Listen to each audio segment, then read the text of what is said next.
Shalom,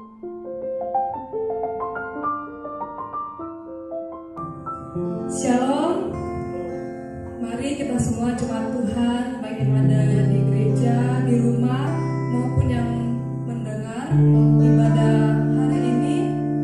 Mari kita persiapkan hati kita untuk datang kepada Tuhan, untuk menyambut Tuhan kita dengan penuh sukacita. Kita bersyukur karena Allah begitu mengasihi kita. Dia mengasihi pribadi kita. Dia rela berkorban, mati, bangkit, dan naik ke surga. Itulah Allah kita, Allah yang harus kita tinggikan, Allah yang kita sembah, Allah yang kita puja. Dia Raja segala raja. Ya Tuhan, kami pun mau ya Tuhan melakukan apa yang menjadi kehendak-Mu Tuhan. Karena itu yang terutama, itu yang menjadi prioritas hidup kami, tujuan hidup kami datang ada di dunia ini ya Tuhan. Terima kasih Bapa, terima kasih Tuhan. Kami bersyukur Tuhan. Terima kasih Tuhan.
ya Tuhan. Jamah kami Tuhan, jamah hati dan pikiran kami Tuhan. Kami bersyukur Tuhan. Terima kasih Tuhan. Terima kasih Bapa, Kau Allah yang hidup. Terima kasih Tuhan. Kau Allah yang tenang Tuhan. Terima kasih Tuhan.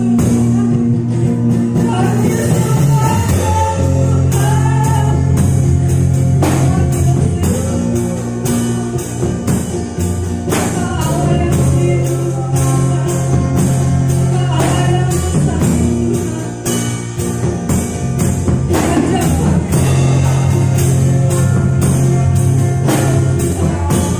kami mau jadi seperti-Mu Tuhan. Kami mau mengikuti teladan-Mu Tuhan. Terima kasih Bapa.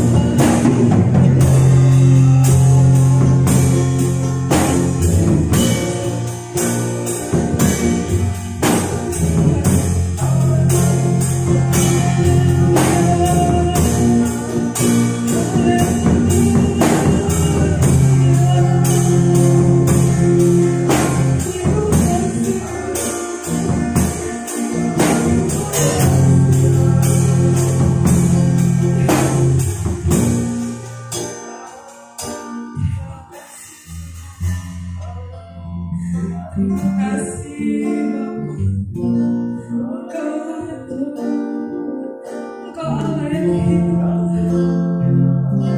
yang bertata atas kami ya Tuhan. Terima kasih. Sungguh Engkau Allah yang menang. Engkau Allah yang hidup. Engkau Raja ya Tuhan, yang kami sembah ya Tuhan. Terima kasih.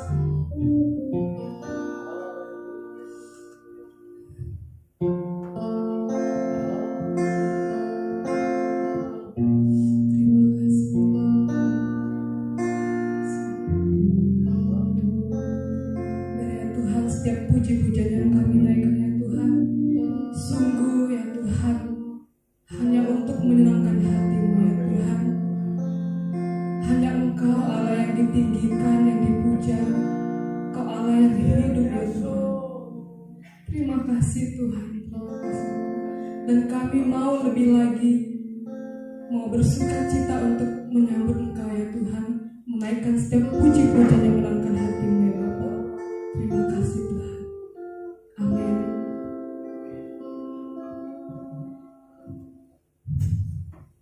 Jemaat yang dikasihi Tuhan, kita bangkit berdiri, kita pujikan api kemuliaan-Nya.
untuk mendengarkan kebenaran firman Tuhan, bagaikan bejana siap dibentuk.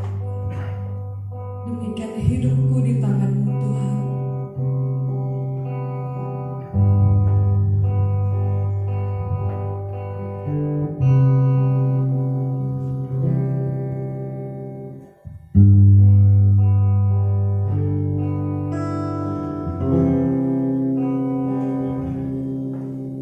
Bagaikan bejana siap dibentuk, demikian hidupku di tangan-Mu.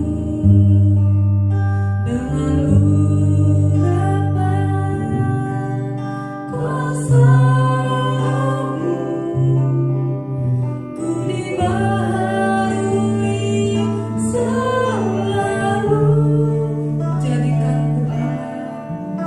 Jadikan ku Allah dalam rumah-Mu. Inilah hidupku di tangan-Mu. Bentuklah seluruh kehendak-Mu. Pakailah sesuai rencana-Mu. Ku mau seperti-Mu Yesus, mau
Hari ini kami datang beribadah untuk memperingati hari kenaikan Yesus Kristus. Biar Tuhan kami terus diingatkan seperti apa kami harus hidup, seperti apa kami harus menjalani kehidupan kami di dunia ini. Lewat firman hari ini kami akan diingatkan, kami akan terus belajar agar kehidupan kami semakin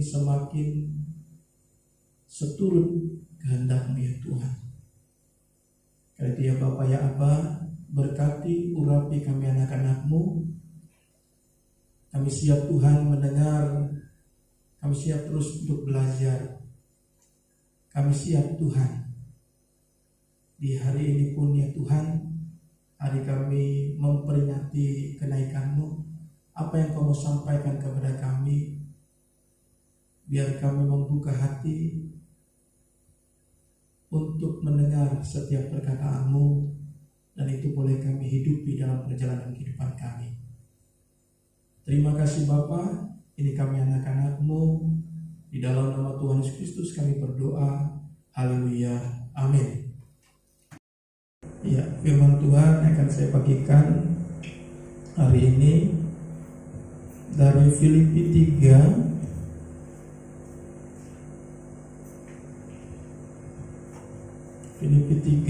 ayat yang ke-17 sampai dengan Filipi 4 ayat yang pertama.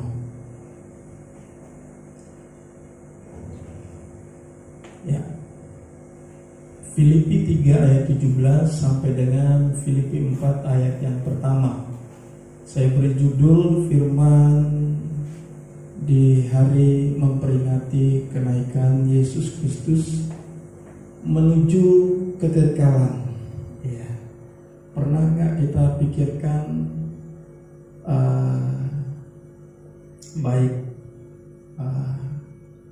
jemaat yang ada di rumah atau para jemaat yang mendengarkan firman yang hari ini memperingati kenaikan Yesus Kristus. Pernahkah kita terus memikirkan, merenungkan tentang kekekalan atau menuju kekekalan? Jadi sebelumnya kita baca dulu Filipi 3 ayat 17 sampai Filipi 4 ayat yang pertama.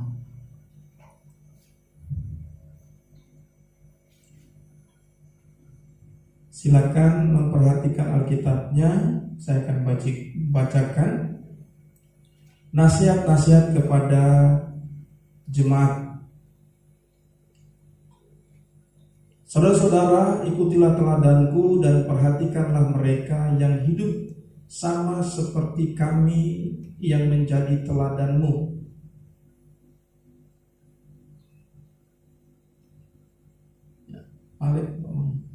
Lanjutkan. Karena seperti yang telah kerap kali kukatakan kepadamu dan yang kunyatakan pula sekarang sambil menangis, banyak orang yang hidup sebagai seteru salib Kristus. Kesudahan mereka ialah kebinasaan, Tuhan mereka ialah perut mereka. Kemuliaan mereka ialah aib mereka. Pikiran mereka semata-mata tertuju kepada perkara duniawi. Karena kewargaan kita adalah di dalam surga. Dan dari situ juga kita menantikan Tuhan Yesus Kristus sebagai juru selamat, yang akan mengubah tubuh kita yang hina ini sehingga serupa dengan tubuhnya yang mulia menurut kuasanya, yang dapat menaklukkan segala sesuatu kepada dirinya. Karena itu saudara-saudara yang kukasihi dan yang kurindukan, sukacitaku dan mahkotaku, berdirilah juga dengan teguh dalam Tuhan. hai saudara-saudaraku yang kekasih. Ya.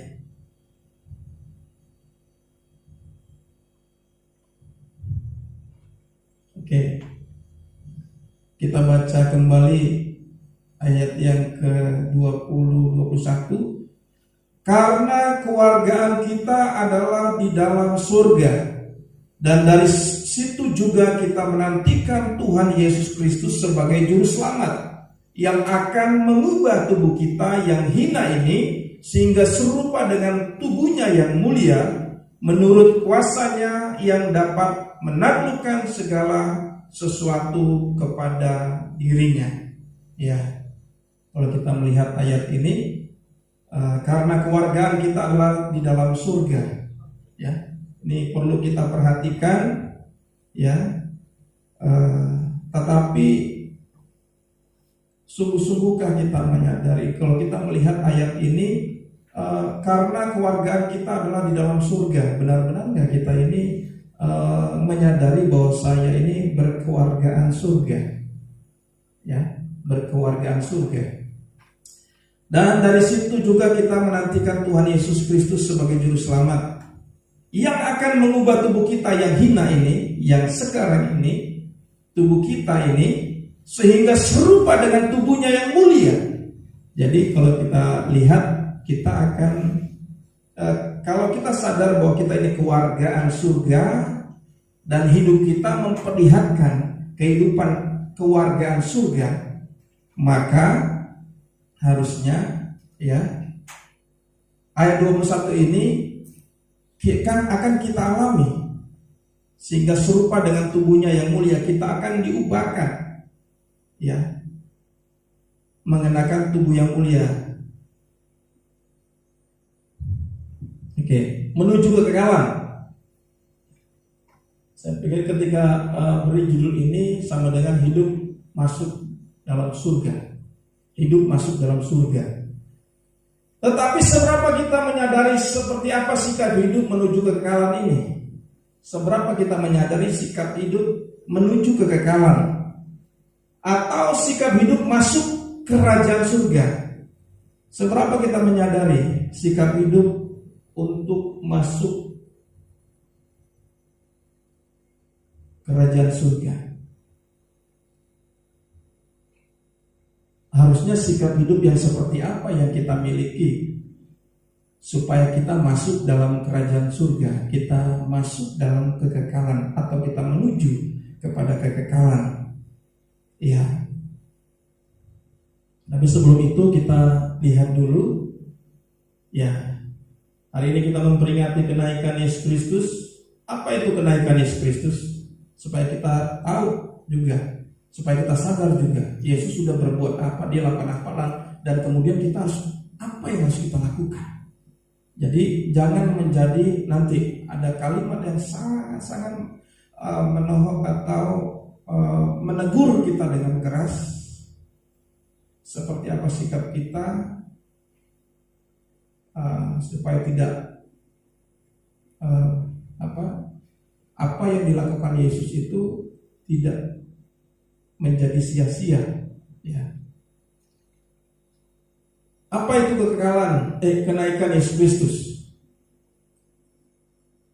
Apa itu kenaikan? Peristiwa yang dilakukan Yesus Kristus. Peristiwa yang dilakukan Yesus Kristus 40 hari setelah kebangkitannya. Peristiwa yang sungguh-sungguh terjadi, bukan dongeng, bukan khayalan. Kekristenan akan dipertanyakan. Kita juga akan ditanyakan. Kenaikan, memang ada orang yang bisa terbang, kecuali orang itu naik pesawat terbang. Nah, kekristenan akan ditanyakan karena ada peristiwa di mana Yesus naik. Nah, tetapi kita percaya peristiwa itu dilakukan Yesus 40 hari setelah kebangkitannya. Peristiwa yang sungguh-sungguh terjadi. Ini bukan cerita dongeng, ini bukan cerita khayalan. Ini peristiwa yang sungguh-sungguh dilakukan oleh Yesus. Ya. Yang baik, Bapak Ibu semua, kita pasti mempercayai ini. Ya. Apa apa yang dilakukan Yesus. Untuk apa kenaikan Yesus Kristus ke surga? Untuk apa? Pasti ada tujuannya, ya. Ya, pasti ada tujuannya. Yang pertama, ya, untuk apa dia naik ke surga? Yang pertama, penggenapan penglihatan Daniel. Kalau kita baca di Daniel 7 ayat 13 sampai dengan 14, Daniel 7 ayat 13 sampai 14, kalian bisa bacakan bagi kita semua. Ya, silakan.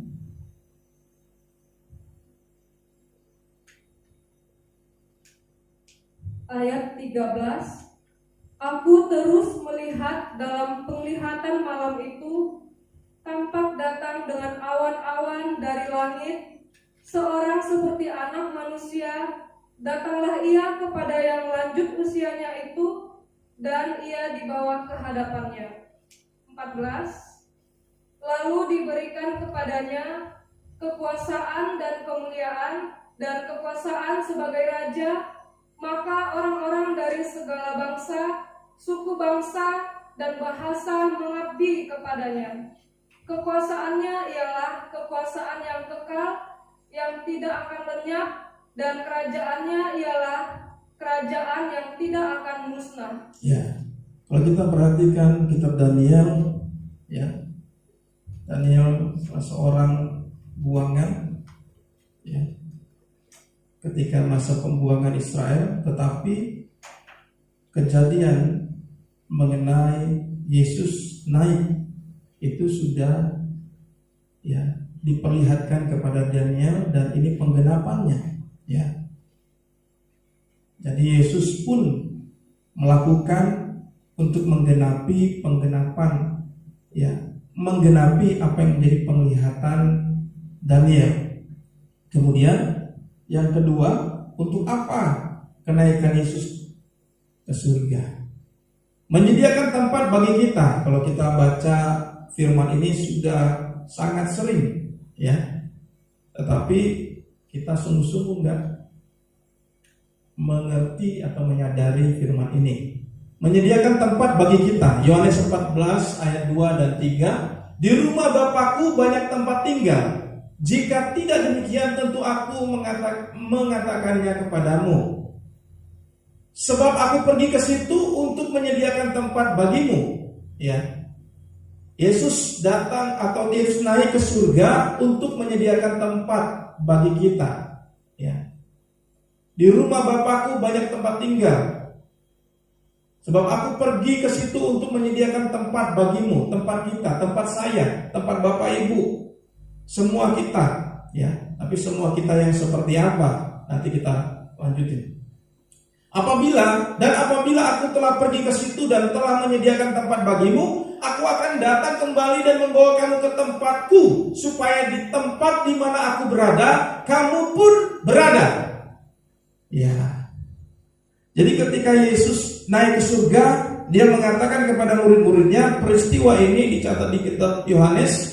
Dia berbicara kepada murid-muridnya, ya, dia akan pergi, dia akan naik ke surga, dia akan datang ke tempat Bapa, dan di tempat itu banyak tempat tinggal, dan dia sedang menyediakan tempat bagi, ya, pada saat itu murid-murid dan orang banyak di situ. Dia sampaikan, ya, menyediakan tempat bagimu, bagi kita yang percaya, ya. Dan kemudian kalau kita perhatikan di ayat 3-nya, setelah dia siap, ya, menyediakan tempat bagi kita, dia akan datang kembali untuk membawa kita tinggal bersama-sama dengan dia. Di mana Tuhan berada, di situ juga kita berada. Haleluya. Ya, ini yang kedua. Yang kedua, Yesus naik ke surga untuk menyediakan tempat bagi kita. Bagi kita yang seperti apa? Ya. Jadi jangan juga kita mengaku-ngaku, ya, karena saya sudah terima Yesus sebagai Tuhan dan Juru Selamat, maka saya masuk surga. Ya, tidak bisa seperti itu. Maka kita akan nanti lihat seperti apa, ya, seperti apa hidup untuk ke sana. Kemudian untuk apa dia naik ke surga? Ya. Yang ketiga, menyatakan dia yang mempunyai surga. Dalam Yohanes 14 ayat 5 sampai 10, tetapi saya ambil dari ayat 5 dan 6-nya. Kata Thomas kepadanya, Tuhan, kami tidak tahu kemana engkau pergi. Jadi bagaimana kami tahu jalan ke situ? Kata Yesus kepadanya, Akulah jalan dan kebenaran dan hidup. Tidak ada seorang pun yang datang kepada Bapa kalau tidak melalui aku. Jadi akulah jalan ke sana. Akulah jalan untuk datang kepada Bapa. Akulah jalan untuk datang ke dalam kerajaan surga itu. Jadi dia menyatakan dia yang punya surga. Dia yang tahu jalan ke sana. Dia yang menyediakan tempat di sana. Dan dia nanti akan datang untuk menjemput kita, membawa kita untuk menjadi satu tempat bersama dengan dia. Dan di ayat yang ke-5 sampai 10 ini, Yohanes 14, ya, akulah jalan kebenaran dan hidup. Akulah jalannya ke sana, ya, menuju ke tempat Bapa, ya. Karena sama halnya, ya, kalau kita kita tidak bisa mengakui, ya, kepada orang lain kalau itu bukan rumah kita, ya. Kalau rumah itu bukan milik kita, kita tidak akan bisa mengatakan jalannya ke sana, lewat sini, ya, harus begini, nggak bisa, gitu. Karena kita tidak tahu. Tetapi Yesus di sini, nah kalau kita tahu, karena itu rumah itu adalah milik kita, jalan ke sana lewat mana, gang berapa. Nah, sama seperti Yesus yang mengatakan kepada murid-muridnya, akulah jalan ke sana. Ya. Dia yang menyatakan, dia yang mempunyai kerajaan surga. Jadi lewat dia, hanya melewati dia, melalui dia, kita dapat masuk dalam kerajaan surga. Jadi surga adalah kepunyaan Yesus. Tidak ada yang bisa masuk tanpa lewat dia. Tidak ada yang bisa sampai kepada Bapa, ya, kalau tidak melalui Yesus. Ini sudah jelas bagi kita. Jadi pastikan dengan sungguh iman kita, iman yang sudah jelas bahwa saya pengikut Yesus apapun yang terjadi, ya. Karena hanya dia jalan menuju kerajaan surga. Karena dialah pemilik kerajaan surga, ya, bukan hal yang lainnya, ya. Dia sebagai pemilik kerajaan surga, dan untuk datang ke dalam kerajaan surga pun harus melewati dia, ya. Kemudian yang keempat, mengapa? Untuk apa Yesus naik ke surga? Ya. Yang keempat, Roh Kudus dicurahkan. Ya, agar Roh Kudus dicurahkan. Kalau kita perhatikan di Yohanes 14 ayat 15 sampai 31, Tuhan Yesus menjanjikan Roh Kudus. Dan Kisah Para Rasul 2 itu penggenapan janji Tuhan Yesus tentang Roh Kudus. Kalau kita baca bagaimana murid-murid, ya, dipenuhi dengan Roh Kudus, dan janjinya, perkataan Yesus di dalam Yohanes 14 disampaikan kepada murid-muridnya. Dia akan naik, dia akan pergi meninggalkan murid-muridnya, tetapi ya seorang penolong, ya, penghibur akan datang, yaitu Roh Kudus. Ya, ini untuk ini. Jadi untuk apa kenaikan Yesus Kristus ke surga? Yang pertama, penggenapan penglihatan Daniel. Yang kedua, menyediakan tempat bagi kita. Yang ketiga, menyatakan dia yang mempunyai surga. Kemudian yang keempat, Roh Kudus dicurahkan. Untuk apa dia naik? Untuk seperti ini. Ya, ini yang terjadi. Ya. Lalu pertanyaannya, di mana ya sekarang? Gitu. Yesus di mana sekarang?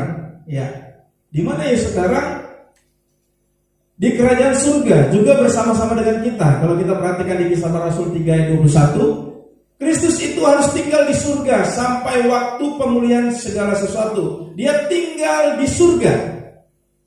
Tapi di dalam Matius juga 28 ayat 20 juga, dan ajarlah mereka melakukan segala sesuatu, ini amanat agung yang telah kuperintahkan kepadamu, dan ketahuilah aku menyertai kamu senantiasa sampai kepada akhir zaman. Dia juga menyertai, dia juga di dalam kerajaan surga. Dia juga menyertai anak-anaknya, dia menyertai umatnya, dia menyertai para murid-murid, dia menyertai orang percaya dimanapun orang itu berada.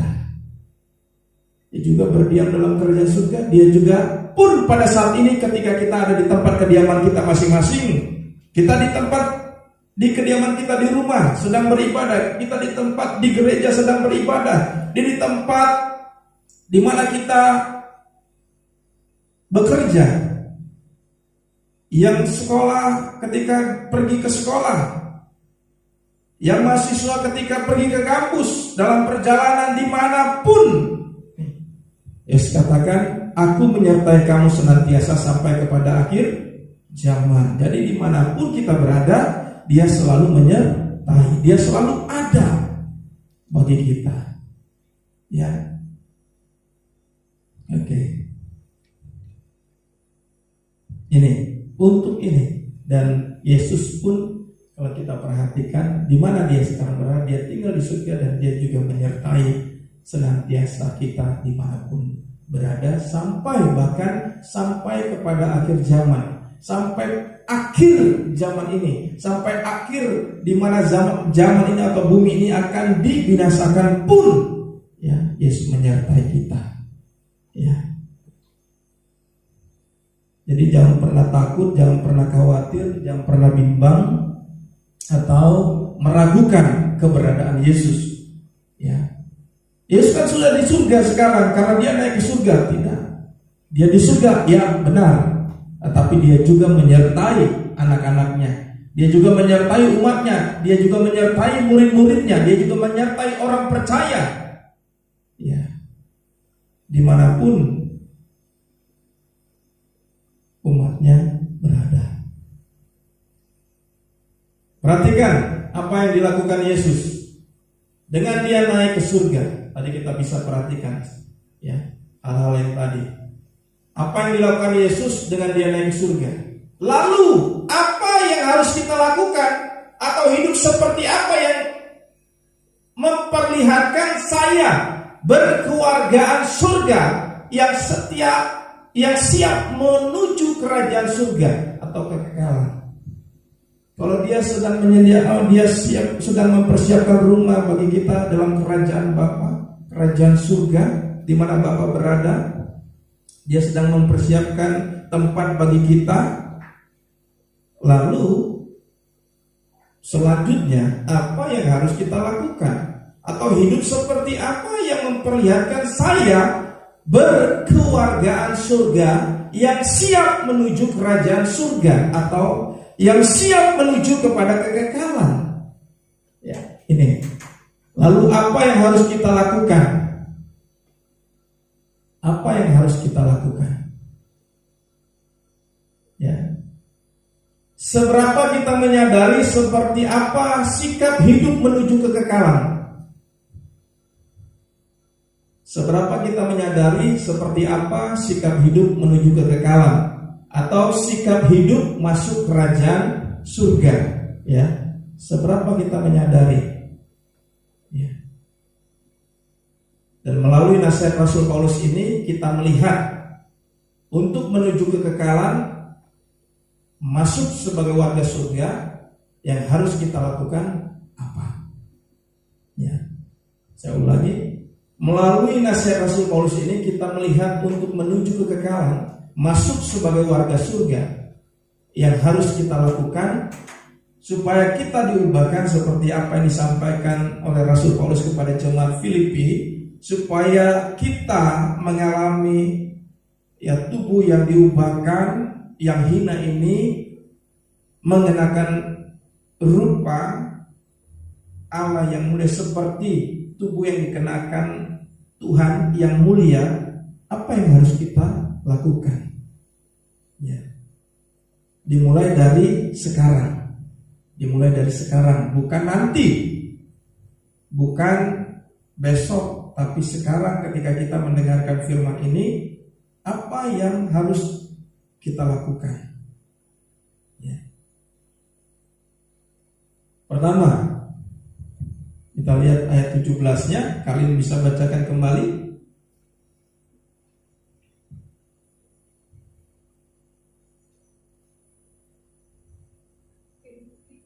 Ayat 17, Filipi 3 ayat yang ke-17. Ayat 17, saudara-saudara, ikutilah teladanku dan perhatikanlah mereka yang hidup sama seperti kami yang menjadi teladanmu. Oke, terima kasih. Saudara-saudara, ikutilah teladanku dan perhatikanlah mereka yang hidup sama seperti kami yang menjadi teladanmu. Perhatikan, ikutilah sumimetes, orang yang ikut meneladani orang lain, atau ada yang menjadi teladannya, atau orang ini disebut ya ikutilah peniru. Dalam bahasa Inggrisnya imitator, atau imitasi lah kita, bahasa Indonesia imitasi. Nah, peniru ya. Kemudian perhatikanlah. Jadi ikutilah dan perhatikanlah. Perhatikanlah itu skopeo. Skopeo menjaga atau waspada, tetapi saya ambil ini menjaga di sini. Ya, saudara-saudara, tirulah. Nah, teladanku. Siapa ini punya? Pasti Rasul Paulus. Ya, saudara-saudara, tirulah teladanku dan jagalah. Nah, sekarang pertanyaannya, apa yang harus kita tiru dan apa yang harus kita jaga?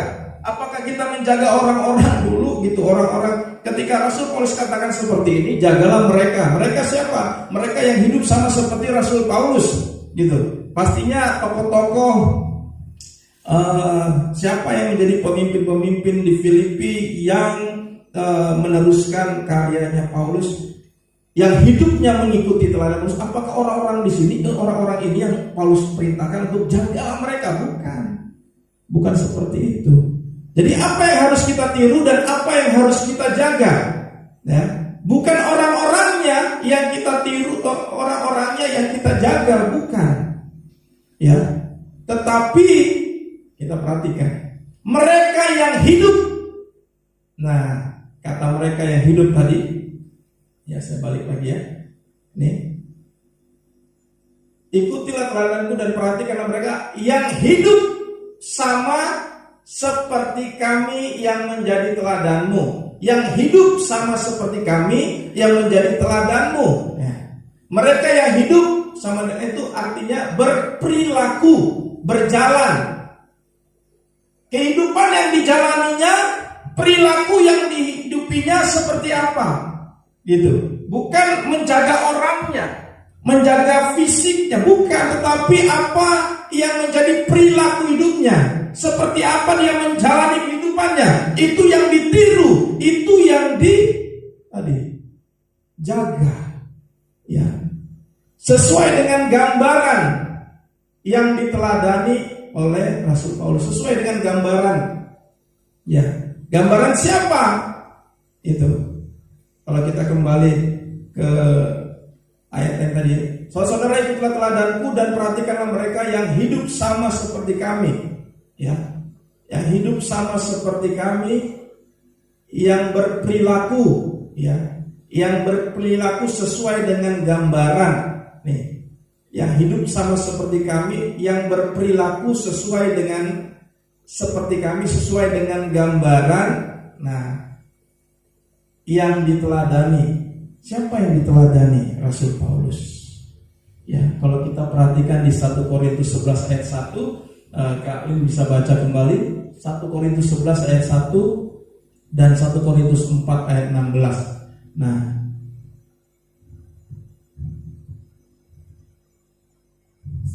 Korintus 11 ayat 1, jadilah pengikutku sama seperti aku juga menjadi pengikut Kristus. Oke, stop dulu sebentar. Di 1 Korintus 11 ayat 1 dalam bahasa Indonesia sehari-harinya, jadilah pengikutku sama seperti aku juga menjadi pengikut Kristus. Ya. Oke, 1 Korintus 4 ayat 16. Ayat 16, sebab itu aku menasihatkan kamu, turutilah teladanku. Oke. Ini 1 Korintus 4 ayat 16, sebab itu aku menasihatkan kamu, turutilah teladanku. Paulus meneladani siapa? Kita lihat ke atasnya di ayat yang pertama dari 1 Korintus 11, mengikuti Kristus. Iya. Jadi berperilaku yang sesuai dengan gambaran siapa? Gambaran Kristus. Iya. Perilaku ini yang ditiru, perilaku ini yang dijaga. Hidup yang seperti ini, ya, menjalani hidup yang seperti Yesus itu yang dijaga, ya. Menjalani hidup seperti Yesus itu yang ditiru, itu yang diminta oleh Rasul Paulus kepada jemaat Filipi, ya.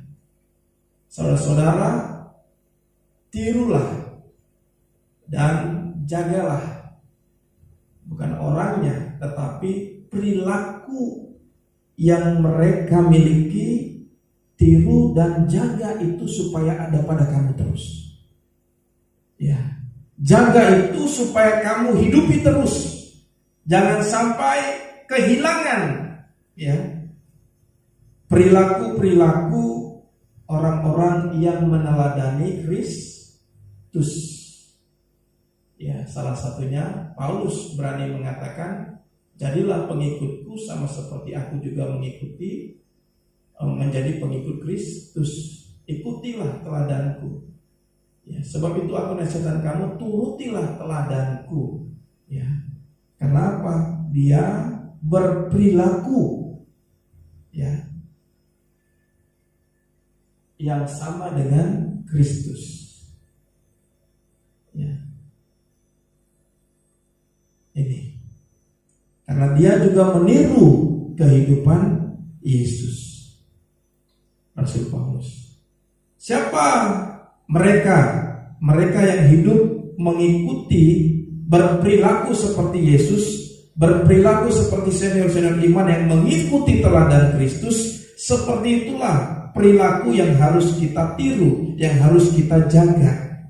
Ya, jaga supaya tidak kita tinggalkan atau tidak terhilang daripada kita. Supaya perilaku itu terus kita hidupi. Ini yang diminta oleh Rasul Paulus. Ya, karena ini menyangkut, ya, setiap kita supaya mengalami ayat yang ke-21 yang akan mengubah tubuh kita yang hina sehingga serupa dengan tubuh Yesus yang mulia. Kalau kita tidak mau selama kita hidup di dunia ini meniru atau menjaga perilaku hidup seperti Yesus atau perilaku hidup seperti senior iman kita yang mengikuti teladan Yesus, kita tidak mungkin bisa mengenakan tubuh yang sama atau yang mulia yang dikenakan oleh Yesus. Mau kosong? Ya, nggak mungkin bisa. Karena apa? Dimulai dari sekarang. Bagaimana kita berperilaku, ya. Bagaimana kita menjaga hidup, ya. Jadi apa yang harus kita tiru dan apa yang harus kita jaga adalah kehidupan yang berperilaku sesuai dengan gambaran Yesus Kristus. Wow, ya. Tadi gambar itu, gambaran siapa? Ya.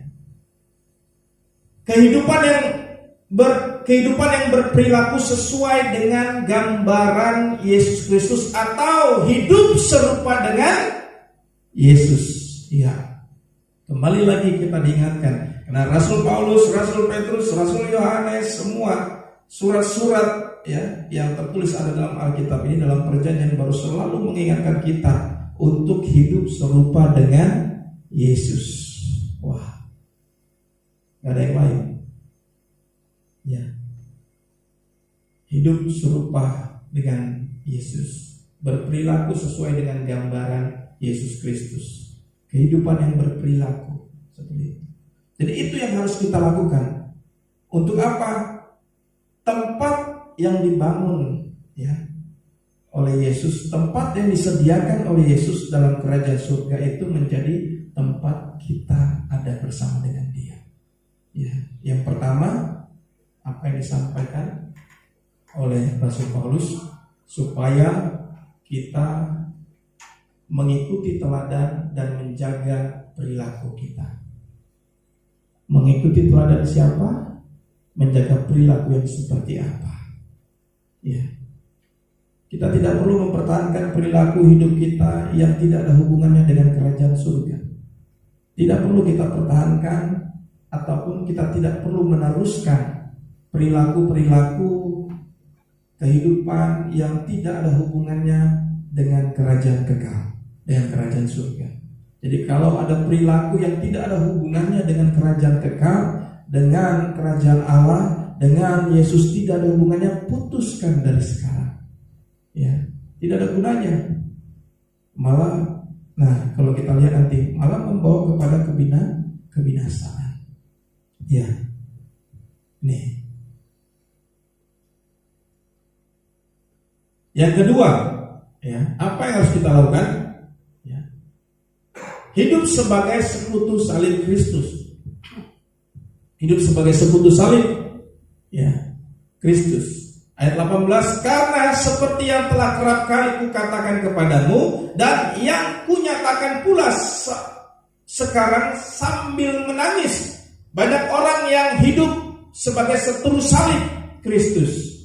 Banyak orang yang berperilaku, nih kata hidup ini tadi, kembali lagi yang tadi, kata hidup itu berperilaku. Banyak orang yang berperilaku sebagai musuh atau membenci salib Kristus. Banyak orang yang menjadi musuh atau membenci kehidupan jalan Kristus atau jalan salib itu. Banyak orang yang tidak mau. Ya, kita perhatikan apa yang disampaikan oleh Rasul Paulus. Saya sudah sering kali dalam bahasa Indonesia sehari-hari, saya sudah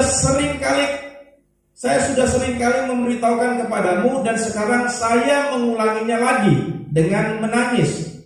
Ya, bahwa ada banyak orang yang hidupnya merusak arti kematian Kristus di salib. Nah, ini dalam bahasa Indonesia sehari-hari.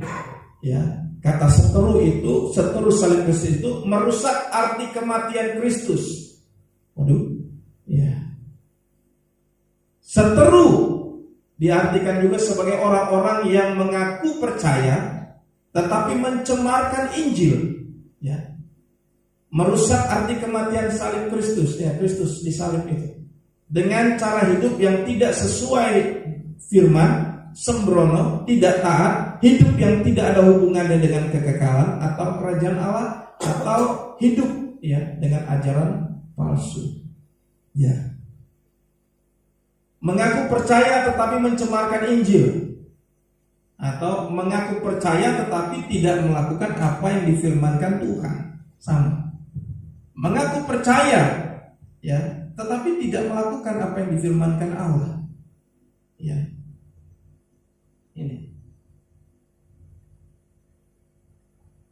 mencemarkan Injil atau merusak arti kematian Kristus di salib. Ya, jangan sampai kita menjadi bagian orang-orang yang menjadi ini merusak arti kematian Kristus di salib. Karena apa?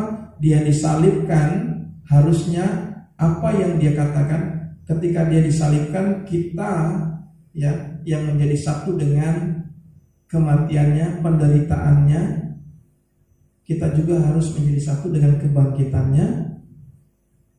Artinya kita hidup harus sesuai dengan kebenaran firman Allah. Ya, tetapi seperti apa kita hidup? Kita yang sudah ditebus dari dosa, seperti apa kita hidup?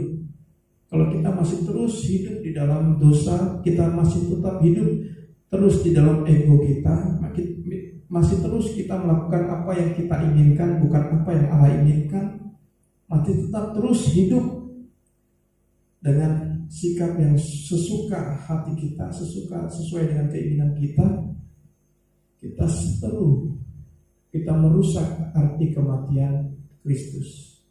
Karena kematiannya itu untuk menggantikan kita, ya, dari kebinasaan. Ini yang harus kita renungkan. Jadi ketika kita tidak mengikuti Injil, kita tidak melakukan atau dengan cara hidup yang tidak sesuai dengan firman, kita menjadi seteru salib. Ya.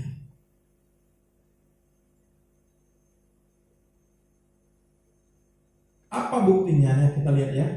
Bukan menjadi seteru salib, melainkan sekutu salib. Ya, lawan dari seteru pada sekutu. Ya. Bukan menjadi seteru salib, melainkan sekutu salib. Ya. Bicara salib, maka kita bicarakan penderitaan. Penderitaan siapa? Penderitaan Yesus. Hidup menjadi kawan atau rekan salib Kristus. Ya, kalau kita bukan seteru, berarti kita sekutu, berarti kita kawan atau rekan salib Kristus. Kawan atau rekan penderitaan Yesus. Kalau kita bicara salib, kita bicara penderitaan. Ya, jadi berarti kalau kita sekutu, berarti kita kawan atau rekan penderitaan Yesus. Menjadi kawan sekerja salib. Wow, ini tinggal kita perhatikan bagaimana hidup kita. Apakah kita kawan sekerja atau kita seteru atau kita membenci salib Kristus? Ya. Kita lihat dari gaya hidup kita lihat dari bagaimana perilaku kita, ya. Kita perhatikan bagaimana sikap Rasul Paulus di ayat 18. Sebagai sekutu salib Kristus, hatinya resah. Ya, ayat 18 saya akan bacakan ulang kembali. Ayat 18, karena seperti yang telah kerap kali kukatakan kepadamu dan yang kunyatakan pula sekarang sambil menangis. Coba perhatikan. Paulus bilang, seperti yang telah kerap kali kukatakan kepadamu. Seringkali dia katakan, yang kunyatakan pula sekarang sambil menangis. Ini hati Rasul Paulus. Ya, menangis ketika Injil diputarbalikkan. Resah, menangis ketika orang-orang yang dilayaninya berada dalam bahaya. Ya, menangis. Ya, bahaya bukan aja ketika bisa saja orang ini bahaya bukan saja dia akan dibunuh orang atau dia akan celaka, tetapi bahaya ketika hidupnya tidak lagi mengikuti jalan salib. Hidupnya tidak lagi mau meniru Kristus Yesus. Ini dalam bahaya. Ya. Ini. Dia menangis ketika melihat jiwa-jiwa akan binasa karena menjadi seteru atau membenci atau menolak salib. Menolak salib sama dengan menolak Yesus. Menolak salib sama dengan tidak mau menderita di dalam Kristus. Menolak salib berarti tidak mau sama atau tidak mau serupa hidup seperti Yesus. Ya. Perhatikan.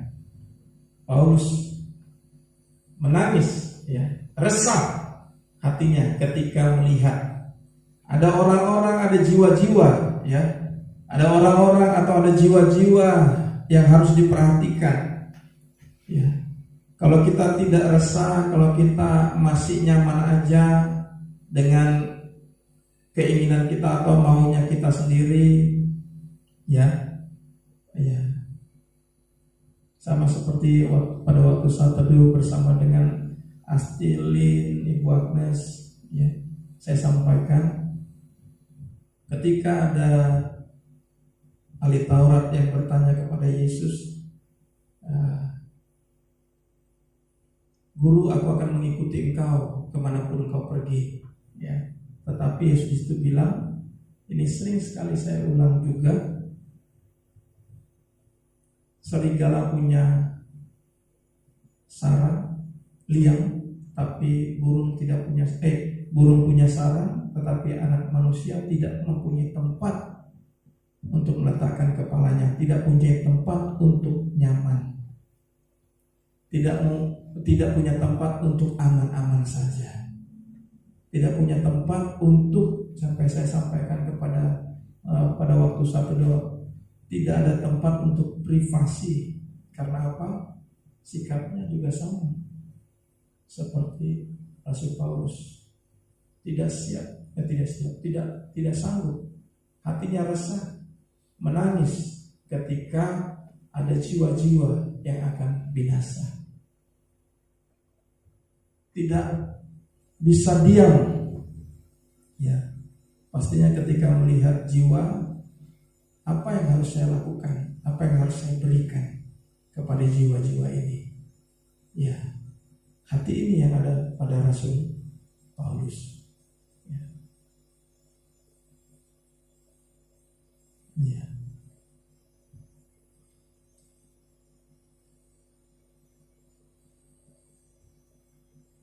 Banyak orang yang menjadi seteru salib Kristus. Banyak orang yang membenci salib. Bahkan bukan orang yang belum mengenal Kristus saja, atau bukan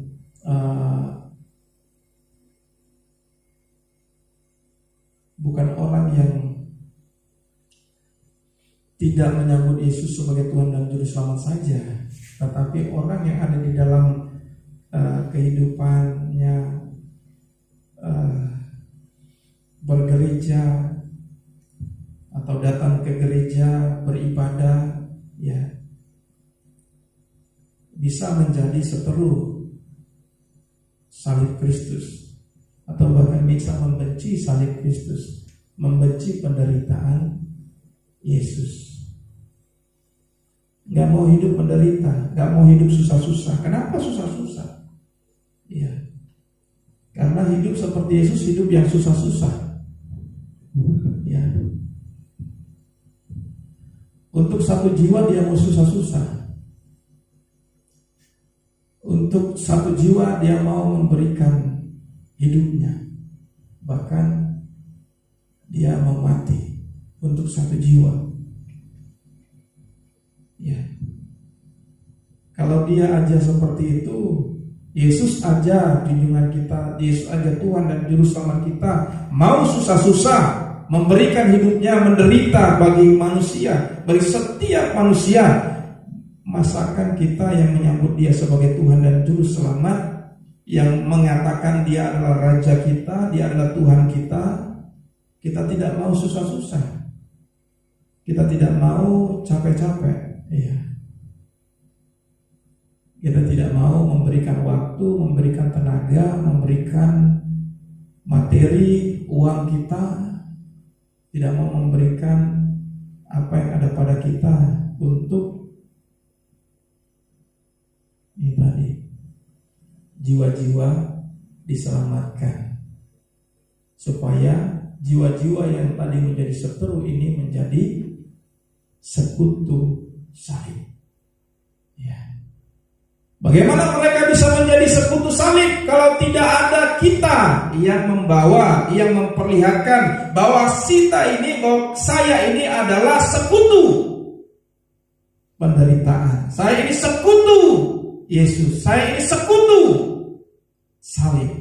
Bagaimana mereka tahu? Bagaimana mereka bisa melihat kalau kita tidak memperlihatkan hidup sebagai sekutu salib? Kalau kita tidak mau hidup sebagai orang-orang yang memperlihatkan jalan salib, menderita, ya, tidak mementingkan ego, tidak mementingkan diri sendiri, tetapi mementingkan jiwa. Dari mana, ya, mereka bisa menjadi sekutu salib? Mereka akan terus menjadi seteru salib kalau kita sendiri tidak memperlihatkan hidup sebagai sekutu, ya, rekan sekerja salib. Amin. Ya, rekan sekerja salib. Jadi pastikan, apakah saya ini rekan sekerja salib? Ya, atau saya seteru salib. Ya. Itu yang kedua. Apa yang harus kita lakukan ya supaya kita masuk menuju kerajaan atau menuju kekekalan, masuk ke dalam surga. Ya. Karena tanggung jawab kita juga seperti Rasul Paulus yang memiliki hati melihat, memperhatikan jiwa-jiwa, menangis ya, melihat jiwa ya, yang menolak salib dan terus berjuang untuk memenangkan jiwa. Seperti itu juga hidup kita juga menjadi rekan sekerja, kawan sekerja salib di dalam perjalanan kehidupan kita. Yang ketiga, ya, tapi kita lihat dulu nih sebelum yang ketiga, kesudahan mereka ialah kebinasaan. Ini perhatikan, orang-orang yang masih mau terus hidup ya menjadi seteru salib ya. Tuhan mereka adalah perut mereka. Yang dipikirkan, yang diutamakan terus mengenai perut ya. Kalau mengenai perut, mengenai apalagi mengenai perut ya, bukan memperbesar perut maksudnya, tapi selalu pikirkan tentang makan, minum, pakai. Seperti apa yang Yesus bilang, khawatir, jangan khawatir dengan apa yang kamu makan, apa yang kamu minum, apa yang kamu pakai ya. Itu tentang perut ya.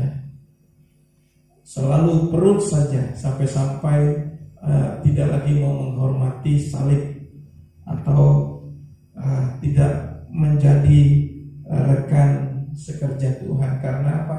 Masalah perut. Ya, itu yang menjadi Tuhan. Jangan. Kalau kita sudah melihat diri kita sudah mulai terjebak, selalu mementingkan perut kita atau keinginan kita, atau memuaskan keinginan ya, apa yang kita pakai, apa yang kita minum, apa yang kita makan, apa yang kita tinggal, ya perhatikan, jangan sampai itu menjadi Tuhan. Ya. Kemudian kemuliaan mereka ialah aib mereka.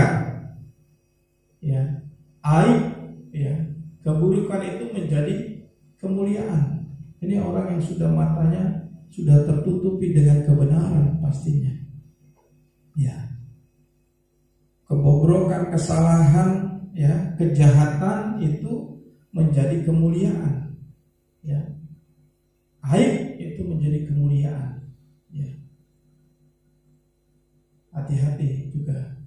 Kenapa? Kenapa Rasul Paulus memulai dengan kalimat yang seperti di ayat 19? Kesudahan mereka ialah kebinasaan. Orang-orang yang menjadikan perut mereka Tuhan, aib mereka kemuliaan, pikiran mereka tertuju kepada perkara duniawi, mereka, kesudahan mereka ialah kebinasaan. Ya. Pikiran mereka semata-mata tertuju kepada perkara duniawi, perkara yang tidak ada hubungannya dengan kerajaan Allah, yang tidak mau dipimpin oleh Roh Kudus. Itu perkara yang dibilang duniawi. Tidak mau dipimpin oleh Roh Kudus. Semua tidak ada hubungannya dengan kerajaan Allah. Semua tidak ada hubungannya dengan Yesus. Perkara duniawi. Ya. Kesudahan mereka, akhir dari hidup mereka, tujuan hidup mereka menuju kemana? Kebinasaan. Ya. Jadi kita ada bukan untuk dibinasakan, tapi kita ada untuk kembali kepada rancangan semula, yaitu untuk mendapatkan kehidupan kekal. Oke, yang ketiga, ya, apa yang harus kita lakukan? Berdiri teguh dalam Tuhan. Pasal 4 ayat 1-nya, Filipi 4 ayat 1, karena itu saudara-saudara yang kukasihi dan yang kurindukan, sukacitaku dan mahkotaku, berdirilah juga dengan teguh dalam Tuhan, hai saudara-saudaraku yang kekasih. Berdiri teguh, steko, bertahan, mempertahankan posisi. Ya. Kalau mempertahankan posisi itu ketika kita sudah berdiri, digoyangkan seperti apapun, ditolak dengan seperti apapun, dia tidak akan bergerak, dia tidak akan meninggalkan tempatnya atau posisinya, tetapi dia tetap akan bertahan, berdiri, mempertahankan apa yang menjadi prinsipnya. Ya. Berdirilah juga dengan teguh dalam Tuhan, prinsipnya di dalam Tuhan. Ya, stego, bertahan, mempertahankan posisi. Teguh, tidak berubah, tak tergoyahkan dalam Tuhan. Apapun yang ditawarkan oleh dunia, dengan segala kenikmatannya, tidak berubah, tidak tergoyahkan, tidak kompromi. Ya, tidak kompromi dalam mempertahankan iman dan hidup yang memegang prinsip-prinsip firman.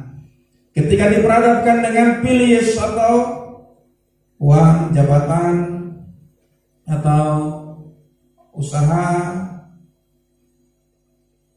ya tidak akan tergoyahkan. Kenapa?